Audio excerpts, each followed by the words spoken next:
Good morning, everyone. Myself Priyanshu Kumar. In last class, we'll discussed about liquid dosage form. Last class में हम लोगों ने क्या क्या पढ़ा था? लिक्विड डोजेज फॉर्म का इंट्रोडक्शन, उसका एडवांटेज और डिसएडवांटेज, ठीक है ना। आज हम लोग पढ़ेंगे सॉल्युबिलिटी टेस्टिंग उसका, ठीक है, और जो एक्सिपिएंट्स वगैरह जो हम लोग यूज करते हैं फॉर्मुलेशन में लिक्विड डोजेज फॉर्म का, ठीक है। मेनली हम लोग आज इसके बारे में पढ़ेंगे, excipients used in formulation of liquid dosage forms, ठीक है। अब एक्सिपिएंट्स क्या होता है, हम लोग जानते हैं ना, एक्सिपिएंट्स वो होता है जो ड्रग या डोजेज फॉर्म के बल्क वॉल्यूम को मैनेज करने के लिए या बढ़ाने के लिए जो हम लोग यूज करते हैं उसको एक्सिपिएंट्स बोलते हैं, ठीक है ना। अब एक्सिपिएंट्स जो होता है वो हम लोग जानते हैं कि उसमें कोई भी फार्माकोलॉजिकल एक्शन वो शो नहीं करता है या थेरापेटिक इफेक्ट वो शो नहीं करता है ना। एक्सिपिएंट्स जो होता है वो थेरापेटिकली वो जीरो होता है, ठीक है ना। I am Prabhakar Kumar, currently working as Excipients are assistant used professor in preparation GM College of Pharmacy, dosage Begusai. form So to today I am make going bulk. to cover bulk बनाने के structure लिए and मतलब function of उसके animal cells volume को and बढ़ाने के लिए transport जो हम लोग across cell एक्सिपिएंट्स को membrane. यूज करते हैं। एक्सिपिएंट हैव लिटिल और नो थेरापेटिक वैल्यू, उसमें ना के बराबर ही बिल्कुल नहीं ही होता है थेरापेटिक वैल्यू उसका, ठीक है। But they are used in preparation, लेकिन फिर भी वो प्रिपरेशन में यूज होता है, एंड कंपाउंडिंग, कंपाउंड करने में, ड्रग बनाने में उसको यूज करते हैं हम लोग, ऑफ सेवरल फार्मास्यूटिकल फॉर्मुलेशंस। जो बहुत सारे जो फार्मास्यूटिकल प्रिपरेशन होता है उसमें हम लोग फिर भी जो है सो एक्सिपिएंट्स को यूज करते हैं, जबकि उसके पास जो है सो कोई भी थेरापेटिकल इफेक्ट या थेरापेटिक वैल्यू नहीं होता है, ठीक है। अब देखिए कौन कौन से एक्सिपिएंट्स मेनली यूज होते हैं लिक्विड डोजेज फॉर्म में। पहला हमारा हो गया स्वीटनिंग एजेंट, ठीक है। दूसरा हो गया व्हीकल्स, तीसरा हो गया एंटीऑक्सीडेंट, फिर बफर, फिर फ्लेवरिंग एजेंट और प्रिजर्वेटिव। अब हम लोग इसके बारे में क्या है, मेनली जो ये 6 एक्सिपिएंट्स हैं उनके बारे में हम लोग अब डिटेल में पढ़ेंगे आगे, ठीक है। पहला क्या है हमारा स्वीटनिंग एजेंट। तो देखिए स्वीटनिंग एजेंट क्या होता है, नाम ही सुनने से आपको लग रहा है कि ये स्वीट करेगा, जो हमारा जो डोजेस फॉर्म है, जो एपीआई है, वो अगर अनप्लीजेंट टेस्ट उसमें कुछ होगा, लाइक कोई बीटर टेस्ट होगा, अगर उसमें बीटर टेस्ट को मास्क करके उसको जो है स्वीट बनाने का काम करेगा, मीठा बनाने का काम करेगा। अगर कोई बीटर एपीआई होगा तो उसको स्वीट करेगा, वो मीठा करेगा। Hello everyone, I am these are those substance, ये वैसे सब्सटेंस होते हैं which are added to a drug formulation to mask its bitter और अनप्लीजेंट टेस्ट। जो स्वीटनिंग एजेंट है वो ड्रग में ऐड किया जाता है, किस चीज के लिए, उसके बीटर और अनप्लीजेंट टेस्ट को मास्क करने के लिए, मतलब उसको कवर अप करने के लिए, ठीक है। To make dosages form sweet, dosages form को मीठा बनाने के लिए ऐड करते हैं ना। तो देखिए sugar is the most widely used natural sweetener. जो शुगर है वो मोस्टली ज्यादातर हम लोग यूज करते हैं नेचुरल स्वीटनर के तौर पे, ठीक है। नेचुरल स्वीटनर के तौर पे यूज करते हैं शुगर। अब उसका एग्जांपल क्या क्या हो जाएगा हमारा स्वीटनिंग एजेंट में, सुक्रोज, सॉर्बिटोल, मेंटिनॉल, मैनिटोल और हनी, ठीक है ना। ये सब हमारे क्या है, स्वीटनिंग एजेंट हैं, ठीक है। अब नेक्स्ट जो सबसे इंपॉर्टेंट एक्सिपिएंट है हमारा व्हीकल्स, व्हीकल्स नहीं व्हीकल्स, ठीक है। अब व्हीकल्स क्या होता है, जो हमारा सॉल्वेंट होता है, ठीक है। लिक्विड डोजेस फॉर्म में हमने लास्ट क्लास में भी पढ़ा था कि 2 मेन उसके पार्ट्स होते हैं, एक सॉल्यूट और एक सॉल्वेंट। सॉल्यूट क्या होता है, जो हमारा एपीआई होता है। सॉल्वेंट क्या होता है, जिसमें हम लोग एपीआई को घोलते हैं, है ना। तो उसी को हम लोग, जो सॉल्वेंट जो होता है उसी को हम लोग क्या बोलते हैं, व्हीकल्स, ठीक है ना। व्हीकल्स मीन्स जो हमारे एपीआई को ट्रांसपोर्टेशन में हेल्प करेगा। व्हीकल यही होता है ना, व्हीकल जो ट्रांसपोर्टेशन में हेल्प करता है, जो हमारे एपीआई को ट्रांसपोर्ट करने में हेल्प करेगा, वो हो गया व्हीकल्स। तो these are the solvents which are required in the preparation of liquid dosages form. ये ऐसे सॉल्वेंट्स होते हैं जो हमारे लिक्विड डोजेस फॉर्म के प्रिपरेशन में रिक्वायर्ड होते हैं, ठीक है, आवश्यक होते हैं, जरूरी होते हैं। Cell communication, they are 2 types. जो हमारे व्हीकल्स होते हैं वो कितने तरह के होते हैं, प्रोसेस 2 टाइप के होते हैं, 2 टाइप्स के होते हैं। कौन कौन से, पहला एक्वस लिक्विड, दूसरा नॉन एक्वस लिक्विड, ठीक है ना। अब इसका देखिए एक्वस नाम से आप क्या समझ रहे हैं? एक्वस मीन्स तो वहाँ वाटर, क्या होता है उस साइड है ना, water H2O. So these are the water soluble which are used for those drugs which are soluble in aqueous solvent. मतलब जो एक्वस लिक्विड जो होता है वो वैसे APIs के लिए हम लोग यूज करते हैं जो क्या होगा, हमारे H2O में या वाटर में डिजॉल्व हो जाए, ठीक है ना. वो ऐसा कौन सा हो जाएगा, वो एक्वस लिक्विड हो जाएगा, ठीक है ना. वैसे APIs जो हमारे H2O में जो सो डिजॉल्व हो जाएगा, ठीक है. इंडोक्राइन. अब उसमें एक्वस लिक्विड कौन कौन सा हो जाएगा? Example endocrine signalling, aromatic water और सिरप वगैरह, ठीक है. अब देखिए एरोमेटिक वाटर क्या होता है.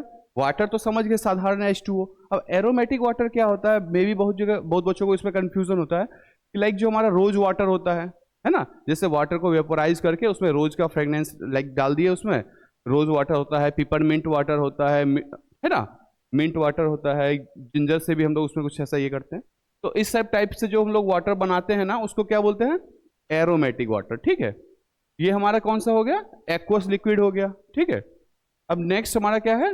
Non aqueous liquids. Non aqueous नाम से ही आप समझ रहे हैं, जो एक्वस नहीं होगा या जो वाटर में नहीं होगा dissolve. These are water insoluble, मतलब ये वाटर में जो है सो वैसे एपीआईज जो वाटर में सॉल्यूबल नहीं होंगे, वो वाटर में इनसॉल्यूबल होंगे, है ना. Which are used for those drugs which are insoluble और अनस्टेबल इन एक्वस सॉल्वेंट. अब जो पानी में अगर वैसे ड्रग्स जिसको हम पानी में अगर डिसॉल्व कर देना, वो क्या हो जाएगा? अनस्टेबल हो जाएगा, है ना, या वो पानी में जो है सो इनसॉल्यूबल है, वो पानी में सॉल्यूबल नहीं होगा, ठीक है ना. होता क्या है? ग्रुप ऑफ ऐसा नॉन एक्वस लिक्विड कौन कौन सा होगा फिर हमारा? ऑयल्स, अल्कोहल, लिक्विड पैराफिन, है ना, और ग्लिसरॉल. क्या करेंगे? ठीक है, ये सब हमारा क्या हो जाएगा? नॉन एक्वस लिक्विड्स हो जाएंगे, ठीक है. जो कि एक चलिए अब नेक्स्ट हमारा परफॉर्म करेगा जो एक्सिपिएंट है थर्ड, वो है एंटीऑक्सीडेंट. अब एंटीऑक्सीडेंट आपको सुन के कैसा लग रहा है? Anti plus oxidant.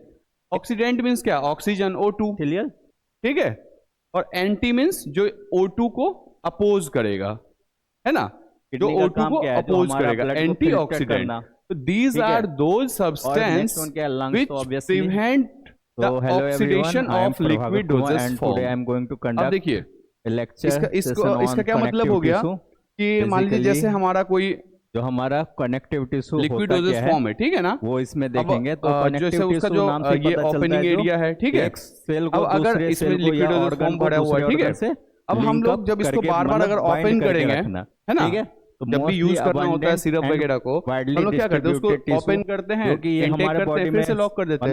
May be जब हम इसको ओपन कर रहे हैं इसके कैप को, तो हो सकता है उस टाइम पे जो हमारा इन्वायरमेंट में जो ऑक्सीजन प्रेजेंट है वो उसके साथ रिएक्ट कर ले, और जो है सो इसमें माइक्रोबियल कंटामिनेशन हो जाएगा, और जो हमारा जो लिक्विड डोजेस फॉर्म है वो अनस्टेबल हो जाएगा. हो सकता है ना ऐसा. उस कंडीशन में हम लोग क्या करेंगे? उस प्रिपरेशन में पहले से जो है सो एंटीऑक्सीडेंट जो है सो मिक्स कर देंगे. अब एंटीऑक्सीडेंट मिक्स करने से क्या होगा कि जो ऑक्सीजन इसमें अटैक करेगा, उसको पहले से यहाँ पे जो एंटीऑक्सीडेंट प्रेजेंट है वो उसको ओपोज कर देगा, उसको इसमें कंटामिनेशन करने के लिए अलाउ नहीं करेगा, है ना. तो उसके लिए क्या है, उसमें हम लोग एंटीऑक्सीडेंट को मिक्स करते हैं. किस लिए? ऑक्सीडेशन से बचाने के लिए किसी भी लिक्विड डोजेस फॉर्म को, ठीक है. Which can be oxidize through environment air O2. मतलब जो ऑक्सीडेशन कैसे होता है? इन्वायरमेंट के ही ऑक्सीजन से ही होता है ना. इन्वायरमेंट में जो ऑक्सीजन प्रेजेंट है उसी की वजह से ऑक्सीडाइज होता है. तो ये जो एंटीऑक्सीडेंट्स जो होते हैं वो हमारे लिक्विड डोजेस फॉर्म को ऑक्सीडेशन से बचाते हैं, ठीक है ना. समझ गए? नाम से ही पता चलता है. इसका एग्जांपल क्या हो जाएगा हमारा? दूसरे सेल को या ऑर्गन को दूसरे ऑर्गन से या लिंक अप प्रोपियोनिक, मतलब बाइंड करके रखना, ठीक है. देखिए इसका थोड़ा सा ये क्या है, सेम मैंने अभी जो आपको बताया था, ये हमारा लिक्विड डोजेस फॉर्म है. हमारे बॉडी में ये ऑक्सीडाइज कब होता है? किस कंडीशन में? जब हम इसको ओपन किए कैप को, जैसे हमारा तो जो इन्वायरमेंट का जो ऑक्सीजन है O2 कनेक्ट करने के लिए, या इसके साथ क्या है कि आके हमारा रिएक्ट कर लेगा, टिश्यू है ना. को हमारे रिएक्ट करने की वजह से क्या है कि वो ऑक्सीडाइज हो जाएगा. अब इस ऑक्सीडाइज से बचाने के लिए हम लोग क्या करेंगे? इस प्रिपरेशन में पहले से एंटीऑक्सीडेंट को प्रोटेक्शन मिक्स कर देंगे, है ना. एंटीऑक्सीडेंट क्या करेगा? React with their O2. जो O2 इसमें आएगा ना, ऑक्सीजन जो आएगा, उसके साथ जो है हमारा एंटीऑक्सीडेंट रिएक्ट करेगा and prevent liquid dosages form. और इसके साथ रिएक्ट करने के बाद जो है सो हमारे लिक्विड जैसा कि डोजेज आप फॉर्म लोग को जानते हैं, प्रिवेंट तो करेगा टिश्यू जो है ऑक्सीडेशन तो से, ठीक है। मल्टीपल सेल्स मिलके बना होता है। चलिए जैसे नेक्स्ट हमारा जो मस्कुलर टिश्यू है तो एक्सिपिएंट्स है वो कौन सा है, फ्लेवरिंग एजेंट, मल्टीपल ठीक है। फ्लेवरिंग एजेंट नाम सुन के ही लग रहा है कि किसी भी लाइक कोई भी ऐसा डोजेज फॉर्म होगा, ऐसा पीआई होगा, लिक्विड डोजेज फॉर्म होगा, उसमें हम लोग कुछ फ्लेवर अलग से मिक्स करते हैं, जैसे सिंपल सिरप होता है, उसके बाद उसी में फ्लेवर्ड सिरप होता है ऑरेंज फ्लेवर का, और लाइक हम लोग वेरियस फ्लेवर्स जो है सो उसमें मिक्स करते हैं ना, लिख रहे हैं। तो वो flavouring agent are used to mask the bitter और अनप्लीजेंट टेस्ट। वही जो हमारा एपीआई का जो बिटर टेस्ट होता है या जो अनप्लीजेंट टेस्ट होता है, उसको मास्क करने के लिए हम लोग उस लिक्विड डोजेज फॉर्म में फ्लेवरिंग एजेंट को मिक्स करते हैं, है ना। चलिए, it can not be used in paediatric product, like जो बच्चों को देने वाला जो ज्यादातर प्रोडक्ट होता है ना, उसमें हम लोग पेडियाट्रिक पेशेंट वाले प्रोडक्ट में फ्लेवरिंग एजेंट कम मिक्स करते हैं, ठीक है ना। फ्लेवरिंग एजेंट में क्या क्या हम लोग मिक्स करते हैं, यूज करते हैं, मेंथॉल, जिंजर, क्लोरोफॉर्म, ठीक है। ये सब जो है एज अ फ्लेवरिंग एजेंट हम लोग यूज करते हैं इन लिक्विड डोजेज फॉर्म, ठीक है। अब नेक्स्ट हमारा एक्सिपिएंट कौन सा है, प्रिजर्वेटिव। प्रिजर्वेटिव मीन्स क्या है, सुनने से लग रहा है ना कि बचाव करेगा, वो रक्षा करेगा। तो ये किस चीज से रक्षा करता है हमारे लिक्विड डोजेज फॉर्म को, These are those chemicals which is used to prevent the growth of microorganism in solution। अब देखिए हम लोगों ने अभी क्या पढ़ा था, अगर हमारा जो प्रोडक्ट है, मान लीजिए इसका ओपनिंग एरिया है, ठीक है, यहाँ कैप लगा हुआ है। अब जो कभी भी हम इसको अगर ओपन कर रहे हैं इनटेक करने के लिए, ठीक है, तो उस केस में क्या हो सकता है कि जो हमारे इन्वायरमेंट में जो माइक्रो ऑर्गेनिज्म जो प्रेजेंट है, ठीक है, बैक्टीरिया फंगी वगैरह जो भी हैं, तो वो मे भी हो सकता है कि जब हम इसको ओपन कर रहे हैं वो इस पे अटैक कर दें, है ना, अटैक कर सकते हैं। तो उससे क्या होगा कि इसमें माइक्रो ऑर्गेनिज्म का ग्रोथ हो सकता है ना। माइक्रो ऑर्गेनिज्म का जैसे ही ग्रोथ होगा, जो हमारा सॉल्यूशन है, जो हमारा डोजेस फॉर्म है, लिक्विड डोजेस फॉर्म, वो क्या हो जाएगा, अनस्टेबल हो जाएगा, कॉन्टामिनेटेड हो जाएगा। अगर कोई भी हमारा जो फार्मास्यूटिकल प्रोडक्ट है, अगर वो कॉन्टामिनेटेड हो जाएगा, माइक्रो ऑर्गेनिज्म का ग्रोथ उसमें हो जाएगा, बैड बैक्टीरिया वगैरह का ग्रोथ हो जाएगा उसमें, तो उससे क्या होगा, उसको हम फिर इंटेक कर सकते हैं कि अपने सिस्टमिक सर्कुलेशन नहीं करेंगे। अगर हम लोग करते हैं तो मे बी क्या है कि वो हमारे शरीर में जाने के बाद टॉक्सिसिटी कॉज करेगा, है ना। तो इसके लिए क्या है कि हम लोग उसमें प्रिजर्वेटिव को यूज करते हैं। प्रिजर्वेटिव क्या करता है कि जो माइक्रो ऑर्गेनिज्म जो होते हैं उससे हमारे सॉल्यूशन को, उससे हमारे लिक्विड डोजेज फॉर्म को हमारे सेंट्रल एक्सिस में प्रेजेंट होगा स्केलेटल सिस्टम के। चलिए नेक्स्ट हमारा अब इसके बारे में और क्या हम लोग जानेंगे, it can increase the self life of drug. जो प्रिजर्वेटिव होता है वो ड्रग के सेल्फ लाइफ को भी इंक्रीज करता है। Good morning everyone. Self life means क्या होता है, प्रभाकर कुमार, कब तक उस प्रोडक्ट को एक टाइम पीरियड होता है, उस टाइम पीरियड में जैसे आप लोग कोई भी डोजेस फॉर्म लेते हैं तो उसके ऊपर एक्सपायरी डेट लिखा होता है ना, मैन्युफैक्चरिंग डेट और expiry date. The time period between manufacturing date and expiry date, वो वाला जो टाइम पीरियड होता है उसी को हम लोग सेल्फ लाइफ बोलते हैं, ठीक है ना। कब तक वो ड्रग हमारे यूज करने के लायक है, वही उस ड्रग का सेल्फ लाइफ होता है, ठीक है। Self life is time period that may be stored without becoming unfit. जो सेल्फ लाइफ वैसा टाइम पीरियड होता है जिसमें हम स्टोर कर सकते हैं without becoming unfit for use, मतलब यूज के लिए अनफिट होने से पहले जो हम लोग उसको जितना स्टोर कर सकते हैं वो उसका टाइम पीरियड होता है, because becoming unfit for use, consumption और सेल ऑफ एनी ड्रग। अगर मान लीजिए वो सेल्फ लाइफ उसका खत्म हो जाएगा, अगर दवाई का एक्सपायरी डेट नजदीक आ जाएगा, मान लीजिए कल को वो दवाई एक्सपायर्ड हो गया, तो क्या हम लोग उस दवाई को मार्केट से खरीदेंगे? नहीं खरीदेंगे। सेम वही चीज है कि सेल्फ लाइफ वो टाइम पीरियड होता है जिसके बाद हम उस ड्रग का ना तो यूज कर सकते हैं, ना ही उसका कंजप्शन कर सकते हैं, और ना ही उसका सेल हो सकता है मार्केट में, ठीक है ना। समझ गए सेल्फ लाइफ क्या होता है? Thank you so much. अब सेल्फ लाइफ को लाइक प्रिजर्वेटिव में हम लोग क्या क्या यूज करते हैं, उसका एग्जांपल फेनॉल, क्लोरेसॉल और सॉर्बिक एसिड, ठीक है ना। चलिए, सॉरी एस्कॉर्बिक एसिड ही होगा, वो गलती से लिखा गया होगा, ठीक है। नेक्स्ट हमारा है बफर, ठीक है। कहीं कहीं एक आज स्पेलिंग मिस्टेक हो जाता है। हेलो एवरीवन, अब ये देख हमारा नेक्स्ट क्या है, बफर्स। बफर क्या होता है, आप लोग केमिस्ट्री में भी पढ़े होंगे। बफर क्या होता है, जो हमारे पीएच में चेंज होने से बचाता है ना, रेसिस्ट चेंज इन पीएच। अब इसका मतलब क्या हो गया कि जैसे देखिए हमारा ये लिक्विड डोजेज फॉर्म है, ठीक है। स्केलेटल मसल्स अब बोलेंगे। ये आइदर हम लोग एसिडिक होगा या बेसिक होगा। हमारा लिक्विड डोजेज फॉर्म या तो एसिडिक होगा या बेसिक होगा। अब हम लोग इसमें बफर क्यों यूज करते हैं, इसका मान लीजिए ये इस डोजेज फॉर्म का जो पीएच है वो 4 से 5 है, ठीक है। आयन आने के बाद वो क्या अब अगर इसको हम बफर इसमें नहीं मिक्स किए हैं तो मे भी क्या होगा कि कुछ टाइम के बाद बहुत सारे कारण होते हैं उसके पीछे में, उसका जो है सो पीएच में भी चेंज हो जाएगा। हो सकता है कि 2 से 3 हो जाए, या मे भी हो सकता है कुछ केस में वो बढ़ के 6 से 7 हो जाए। हो सकता है ना, किसी भी कंटामिनेशन की वजह से या किसी भी फर्दर रीजंस की वजह से। तो उस केस में हम लोग क्या करते हैं ना, उसमें पहले से जो है सो बफर डाल के रखते हैं। जब बफर डाल देते हैं ना तो वो क्या होता है कि जो हमारा पीएच है उसको चेंज होने से good morning everyone, I am Prabhakar Kumar and today I am going resist the change of pH, मतलब पीएच को चेंज होने से रोकता है।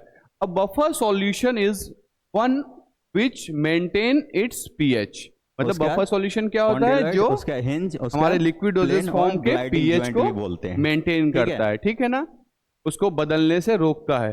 फेयरली कंस्टेंट, मतलब कंस्टेंट रखने का काम करता है क्या, buffer. Even upon the addition of small amount of acid और बेस। अब लाइक जो हमारा लिक्विड डोजेज फॉर्म है उसमें हम कम अमाउंट में, स्मॉल अमाउंट में अगर उसमें एसिड या बेस को ऐड ऑन करते हैं ना, तो फिर भी जो हमारा बफर होगा ना उसको उसके पीएच को मेंटेन करके रखेगा, ठीक है। ये चीज समझ में आया कि जो हमारा बफर जो होता है उस लिक्विड डोजेज फॉर्म को, अगर उस लिक्विड डोजेज फॉर्म में हम लोग एसिड या बेस का एक स्मॉल अमाउंट अगर ऐड ऑन भी करेंगे ना, तो वो बफर क्या करेगा, उसके पीएच को कांस्टेंट करेगा या मेंटेन करके रखेगा, ठीक है ना। में डिवाइड था, granulocyte, agranulocyte, resisting change in pH, मतलब पीएच के चेंज को ये रोकता है। They are of 2 types. जो हमारा बफर्स होता है ना वो 2 तरह का होता है मेनली, ठीक है, जो हम लोग हमारे लिक्विड डोजेज फॉर्म में यूज करते हैं। कौन कौन सा, एसिडिक बफर और बेसिक बफर। अब एसिडिक बफर जो होता है वो हमारे एसिडिक सॉल्यूशन में यूज होगा। जो हमारा एसिडिक लिक्विड डोजेज फॉर्म होगा ना उसमें हम लोग कौन सा बफर यूज करेंगे, एसिडिक बफर, ठीक है। जो हमारा बेसिक सॉल्यूशन होगा, बेसिक नेचर का जो हमारा लिक्विड डोजेज फॉर्म होगा उसमें हम लोग बेसिक बफर का यूज करेंगे, ठीक है। अब बफर का एग्जांपल क्या है, फॉस्फेट, सिट्रेट्स, ठीक है। फर्स्ट किस में होगा, रेटिकुलोसाइट, ये ETC है, वो गलती से ऐसा लिखा गया होगा, हो गया जो ब्लड। अब हमारा नेक्स्ट टॉपिक है सॉल्युबिलिटी इनहांसमेंट टेक्निक्स। जो हमारा लिक्विड डोजेज फॉर्म होता है वो बेसिकली किस चीज पे डिपेंड करता है, जो हमारा सॉल्यूट पार्टिकल जो सॉल्वेंट में डिसॉल्व है, जो हमारा API डिसॉल्व है, वो क्या होता है, सॉल्युबिलिटी होता है। सॉल्युबिलिटी पे डिपेंड करता है ना कि कितना वो स्टेबल होगा हमारा प्रोडक्ट, है कि नहीं। सॉल्युबिलिटी पे ही डिपेंड करता है कि हमारा लिक्विड डोजेज फॉर्म कितना स्टेबल होगा, ठीक है। सॉल्युबिलिटी को हम लोग कैसे इनहांस करेंगे, कैसे बढ़ाएंगे, ठीक है, वैसे टेक्निक्स जिसके द्वारा हम लोग सॉल्युबिलिटी को बढ़ाते हैं या इनहांस करते हैं। अब वो these are those techniques which are used to increase the solubility of any drug या solute। मतलब ये ऐसे टेक्निक्स होते हैं जिसके थ्रू हम लोग क्या करते हैं, ड्रग या सोल्यूट के सोल्यूबिलिटी को इंक्रीज करते हैं, इनहांस करते हैं या बढ़ाते हैं, ठीक है। If their solubility is less in aqueous medium, अगर एक्वस मीडियम में मतलब वाटर में अगर उसकी सोल्यूबिलिटी कम होगी तो हम लोग क्या करेंगे, इस टेक्निक्स का हेल्प करके उसके सोल्यूबिलिटी को इंक्रीज करने का काम करेंगे। जैसा कि और increasing solubility there are various techniques, बहुत सारे टेक्निक्स हैं, ठीक है। क्लासिक कौन कौन से टेक्निक्स हैं, पीएच चेंज, पीएच में हम लोग बदलाव करेंगे उसका थोड़ा बहुत, cosolvent, particle size reduction, solid dispersion और हाइड्रोट्रॉपिक मेथड और कॉम्प्लेक्सेशन होता है सर। तो पहला जो हमारा है पीएच चेंज। पीएच चेंज का मतलब आप थोड़ा सा समझ रहे हैं इस वर्ड से कि उस लिक्विड डोजेज फॉर्म में हम लोग क्या करेंगे, उसका जो पीएच होगा, लाइक मान लीजिए ये हमारा लिक्विड डोजेस फॉर्म है, इसका जो पीएच अगर 2 से 3 है, ठीक है, थोड़ा सा हम उसमें चेंज कर सकते हैं, जिसके वजह से क्या होगा, पीएच जो है सो हमारा सॉल्युबिलिटी को डिफर करता है, ठीक है ना, वो थोड़ा सा उसमें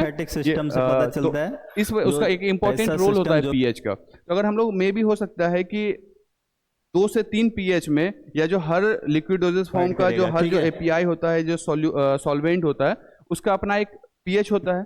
हो सकता है कि मे बी उस पीएच पे हमारा जो सॉल्यूट है, जो ड्रग पार्टिकल है, एपीआई है, वो मे भी हो सकता है उसमें सॉल्यूबल ना हो। तो उस केस में हम क्या करेंगे कि जो हमारा सॉल्वेंट है ना, उसका पीएच थोड़ा सा, या तो अगर इंक्रीज करने का होगा तो इंक्रीज करेंगे, डिक्रीज करने का होगा तो डिक्रीज करेंगे। तो उसमें पीएच में चेंज करके उसके सॉल्युबिलिटी को हम लोग इनहेंस कर सकते हैं, ठीक है ना। Solubility of poorly soluble drug that is either a weak base और वीक एसिड में Altered bye adjusting the pH of solution. जो हमारा पुअरली सॉल्युबल ड्रग जो है, जो सॉल्यूट जो है, चाहे या तो वो वीक बेस होगा या वीक एसिड होगा, ठीक है ना, उस केस में हम लोग क्या करेंगे, आपको समझ में इतना आ गया ना, कि हम लोग पीएच को एडजस्ट करेंगे उसके हिसाब से, किसके हिसाब से, जो हमारा एपीआई है, या तो वो वीक बेस होगा या वीक एसिड होगा, जो भी होगा वो, उसके हिसाब से हम लोग जो है उसके पीएच को एडजस्ट करेंगे और वो उसमें सॉल्युबल हो जाएगा, ठीक है ना। PH adjustment for improving the solubility in 2 ways. मतलब जो पीएच हम लोग एडजस्ट करते हैं, कैसे एडजस्ट करते हैं, 2 तरीके से। पहला सॉल्ट फॉर्मेशन और दूसरा है addition of buffer to the formulation. अगर मान लीजिए जो हमारा सॉल्वेंट है वो एसिडिक नेचर का होगा, ठीक है, उसको अगर हम लोग बेसिक में ले जाना होगा या उसके पीएच को बढ़ाना होगा, तो हम लोग क्या करेंगे, उसमें सॉल्ट का फॉर्मेशन करेंगे, ठीक है, सॉल्ट ऐड करेंगे, लाइक गुड मॉर्निंग। और एडिशन ऑफ बफर, अगर वो पहले से जो है सो थोड़ा सा बेसिक नेचर का होगा, तो उसको थोड़ा सा जो है सो उसमें बफर वगैरह डाल के उसको चाहेंगे कि किसी तरह से उसको कम किया जाए या कुछ ये करके, ठीक है। तो ये 2 मेनली मेथड्स हैं लोग देखेंगे पीएच चेंज के लिए, किसके अंडर में आते हैं। तो बेसिकली जो हमारा नेक्स्ट हमारा क्या है, को-सॉल्वेंट सिस्टम में, ठीक है, को-सॉल्वेंट का ये अब इसमें हम लोग क्या करते हैं, it is a technique to increase the solubility of poorly soluble drug in a liquid.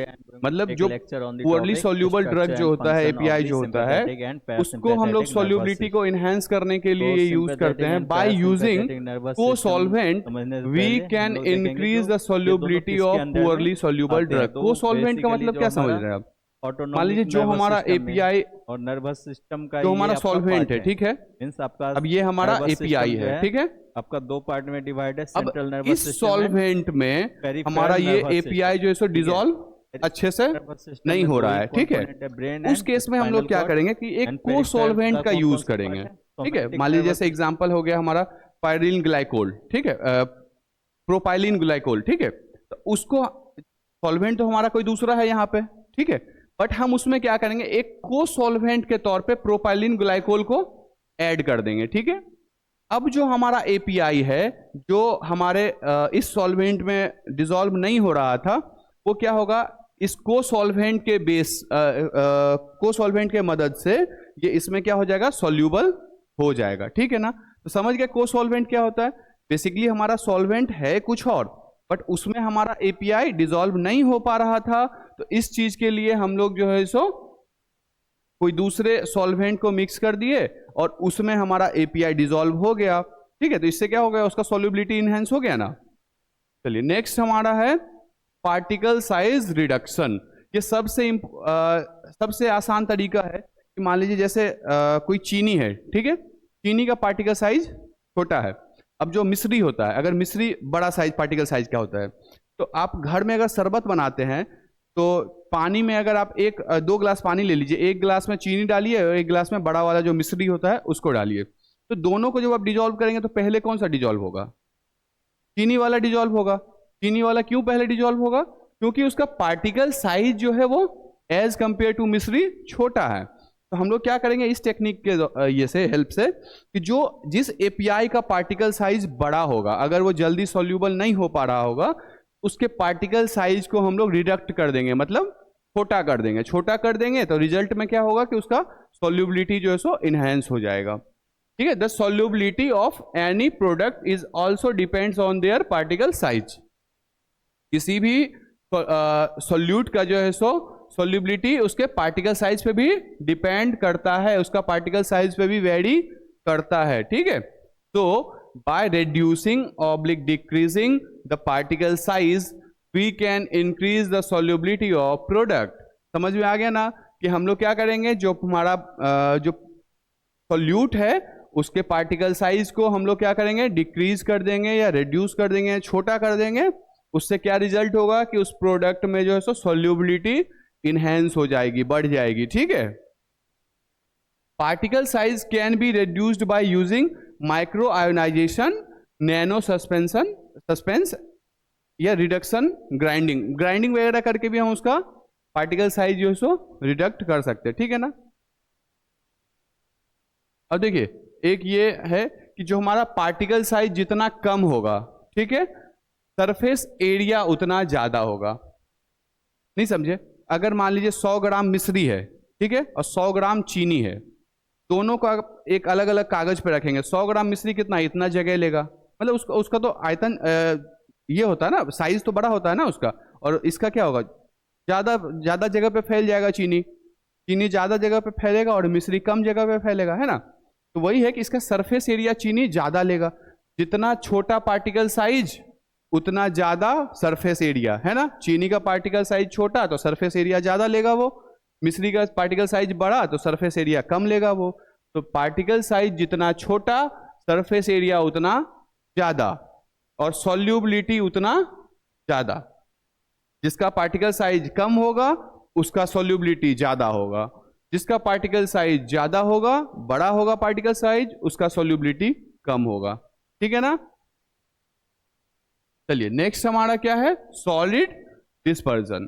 Solid dispersion मतलब क्या होता है, in solid dispersion a poorly soluble drug dispersed in highly soluble solid hydrophilic matrix which enhance their solubility. अब देखिए इस case में हम लोग क्या करेंगे, जो हमारा मान लीजिए लिक्विड डोजेस फॉर्म है ये, ठीक है। अब इसके अंदर हमको ये हमारा सॉल्वेंट है, ठीक है। अब ये हमारा एपीआई है, ठीक। अब ये हमारा जो एपीआई है वो इसमें डिसॉल्व नहीं हो रहा है, पुअरली डिसॉल्व हो रहा है। हम क्या करेंगे, इसको एक ऐसे हाइड्रोफिलिक सब्सटेंस के साथ ऐड करेंगे, ठीक है, ऐसे हाइड्रोफिलिक सब्सटेंस के साथ ऐड करेंगे, ये इसमें क्या है, एक मैट्रिक्स फॉर्म कर लेगा, ठीक है। मतलब उसके चारों तरफ से जो है सो वो हाइड्रोफिलिक सब्सटेंस इसको घेर लेगा, ठीक है। जब वो हाइड्रोफिलिक सब्सटेंस इसको घेर लेगा, मैट्रिक्स फॉर्म कर लेगा, तो वो जब इसमें जब जाएगा तो वो जल्दी से डिसॉल्व होना शुरू हो जाएगा, क्योंकि हाइड्रोफिलिक सब्सटेंस से ये घिरा हुआ है, ठीक है ना। तो उस चीज की वजह से क्या होगा कि वो जल्दी से डिसॉल्व हो जाएगा, उसकी सॉल्युबिलिटी इंक्रीज हो जाएगी। समझ गया ना सॉलिड डिस्पर्जन क्या होता है, कि जो हमारा एपीआई है या जो हमारा सॉल्यूट है उसको हम लोग किसी हाइड्रोफिलिक मतलब वाटर लविंग सब्सटेंस के साथ एड ऑन कर देंगे, और एड ऑन होने के बाद वो एक मैट्रिक्स फॉर्म कर लेगा, और वो जब मैट्रिक्स फॉर्म होने के बाद हम उसको डिसॉल्व करेंगे किसी सॉल्वेंट में, तो वो जल्दी से इजीली डिसॉल्व हो जाएगा, उसकी सॉल्युबिलिटी इनहेंस हो जाएगी, ठीक है। इसका एग्जाम्पल क्या हो जाएगा, कोई भी हाइड्रोफिलिक कैरियर, ठीक है ना। चलिए नेक्स्ट है हमारा हाइड्रोट्रॉफिक, ठीक है, हाइड्रोट्रॉफी। अब ये क्या होता है, in this method by adding large amount of secondary solute increase the aqueous solubility of water in soluble drug. अब देखिए इस टेक्निक में क्या होता है कि जब फर्स्ट वाले में इससे पहले हमने क्या बताया था कि उसमें जो हमारा सॉल्वेंट है, सॉल्वेंट उसमें हम कोई दूसरा सॉल्वेंट, और को सॉल्वेंट वाले मेथड में क्या किए थे, कोई ऐसा सॉल्वेंट हम दूसरा उसमें यूज कर दिए थे जिसमें हमारा ड्रग या एपीआई जो है वो सॉल्यूबल होगा। बट ये हाइड्रोट्रॉपिक वाले में हम क्या करेंगे कि जो हमारा सॉल्यूट है, ठीक है, जो हमारा ड्रग है, जो एपीआई है, उसमें हम लोग कुछ ऐसे सेकेंडरी सॉल्यूट को यूज कर देंगे जो हमारे सॉल्वेंट में इजिली डिसॉल्व होगा, ठीक है। को सॉल्वेंट में हम क्या किए थे, सॉल्वेंट में ही कोई ऐसा पहले से डिसॉल्व कर दिए थे जिसमें हमारा एपीआई डिसॉल्व हो जाए। बट इसमें क्या किया कि एपीआई के साथ हम कुछ ऐसे सेकेंडरी सॉल्यूट जो है सो मिक्स कर दिए जो इसमें जाके इजीली डिसॉल्व हो जाए। तो इसके मदद से क्या है कि जो हमारा एपीआई है, जो हमारा एक्चुअल सॉल्यूट है, वो भी उसमें जाके जल्दी से डिसॉल्व हो जाएगा, ठीक है ना।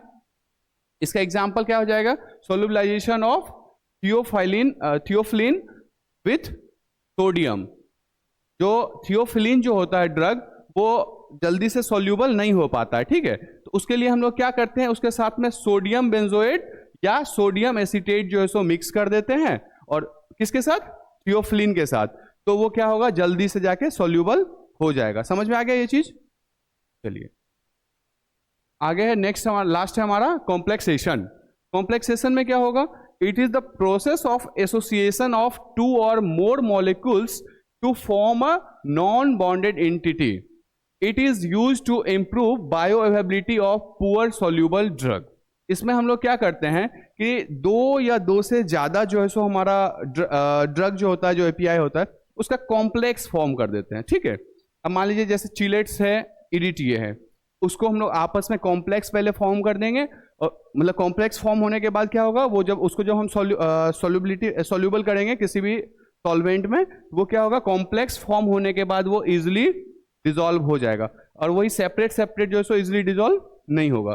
तो इस वजह से क्या, कॉम्प्लेक्सेशन जो है वो अच्छा इन्हांसमेंट टेक्निक है हमारे सॉल्युबिलिटी का, ठीक है ना। Thanks a lot.